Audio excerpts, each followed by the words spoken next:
Hello, everybody. It's Stacey Cole and Carol Hughes. Today we are covering Murder in the Morning, and boy, do we have some just gross, disgusting stuff to go through today. I don't think it's going to be anything that's going to turn your stomach, but we're taking a page out of the what storyline, you know? Even more like WTF storyline, more than what? So Tony and I covered this story, I want to say last summer, maybe in the fall. I don't know. I feel like the story's been kind of festering for a while. Yes. It's out of Pennsylvania. Jeremy Pauley, a Pennsylvania resident, has been sentenced to 2 years of probation, which we'll go back to in a few minutes because I'm mortified by that, after authorities discovered buckets. Yes, buckets, not like refrigerator containers, but buckets of human remains inside his residence. The sentencing, reported by CBS 21, follows Pauley's guilty plea to the charge of abuse of a corpse stemming from his arrest in the summer of 2022. This disturbing case took a federal turn as Pauley faces additional charges on the federal level, including conspiracy and interstate transportation of stolen property. The property being body parts. And a lot of them. Yes. Despite Tuesday's sentencing related to his state charge, the specter of up to 15 years in federal prison looms over Pauley, pending a sentencing date yet to be scheduled. In a release from the U.S. Attorney's Office for the Middle District of Pennsylvania, it was disclosed that Pauley confessed to the illicit trade of human remains stolen from prestigious institutions such as Harvard Medical School, my God, and a mortuary in Arkansas. Furthermore, Pauley acknowledged his awareness of the stolen nature of the human remains, implicating himself in a dark web of criminal activity. The Grim Saga implicates multiple individuals, with Pauley being just one of several indicted in the case since last June, so it was last summer. Notably, another Pennsylvania resident, Joshua Taylor, faces charges in connection with the federal case, amplifying the scale and the complexity of this investigation. I am beside myself with how this is tied to Harvard Medical School. Doesn't that just turn your stomach? So, and I do have a question. Do you know, how did he know somebody that was working there, like this deal in Arkansas with the mortuary? It sounds like there was one person in there willing to sell him some stuff. Yeah. And sneak it out. So I'm assuming that's what happened at Harvard. It was hardly anything Harvard was involved in. I think they're mortified, as is the mortuary in Arkansas. They didn't know they had a person in there who was sneaking body parts out. Yeah, and that's the risk you take of having a business.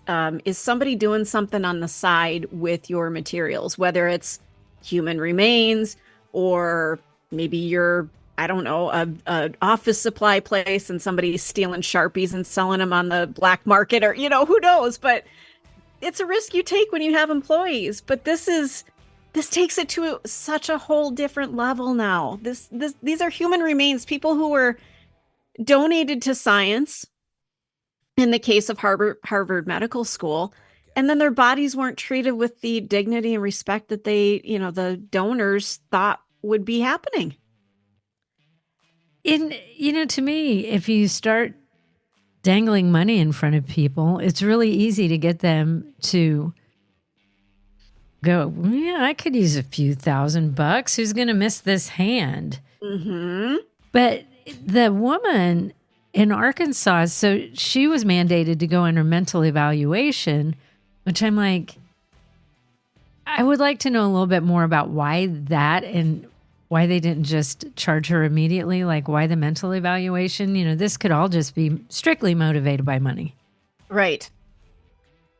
It might be because of the content. Like Maybe. I said, this isn't selling Sharpies on the black market. This is body parts. So I think we're talking about human skin, human fat, human heart, a kidney. Lots of bones and teeth and spines and ribs and everything. Like, I saw this article of him, and like, he's doing this on Facebook. Yeah. Like, I have had things taken down on Facebook for I don't even know what. Like somebody reported this post that you did. And I'm like, all I post about's my pets.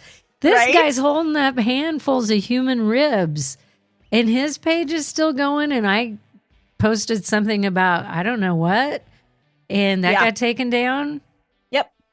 It makes no sense. And the one thing I am confused about in this case, so he's been sentenced to 2 years of probation.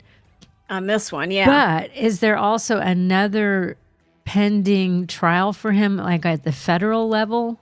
Yes, yes. Because this was an entire network across the United States. There are more people to be uncovered in this process from what I'm understanding. So it's not just him. Who are like the people who go, I want to buy that rib?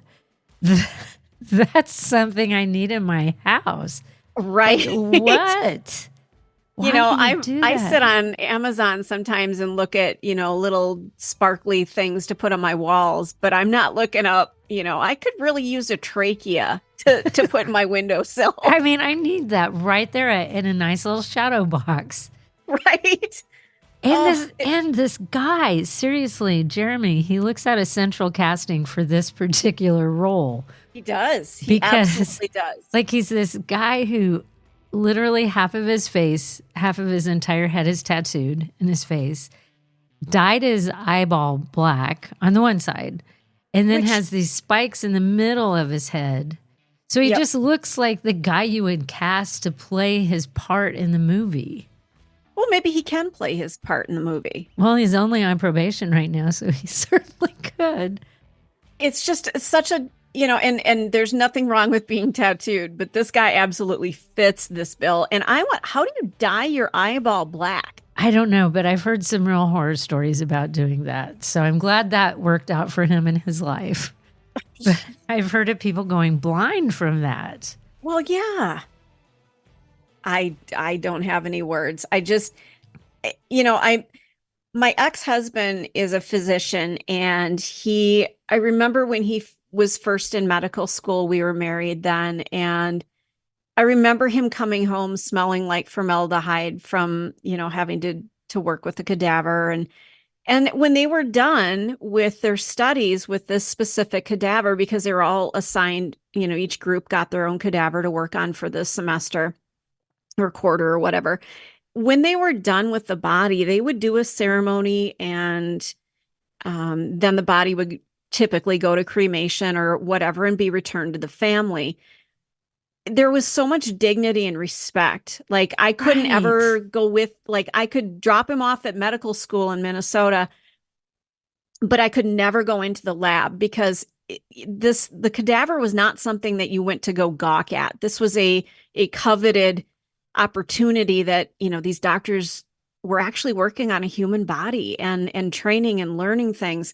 They were to be respected with dignity. And this is just such a horrible misuse of these precious bodies. It's just the probation part is what astounds me, because I've seen the other side where, back then there weren't cell phones, but you were never allowed to take any pictures of the cadaver or, even talk about if it was male or female.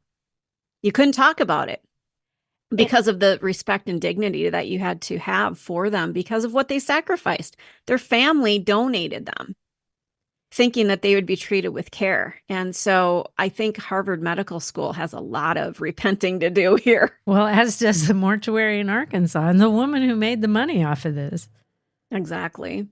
You're locked into the Hidden Killers podcast. Want more? Start binging on all of our true crime podcasts right now through Apple Podcasts and get an ad-free experience when you sign up to be a True Crime Today Premium Plus member exclusively on Apple Podcasts. More of the Hidden Killers podcast dropping soon. Press subscribe now.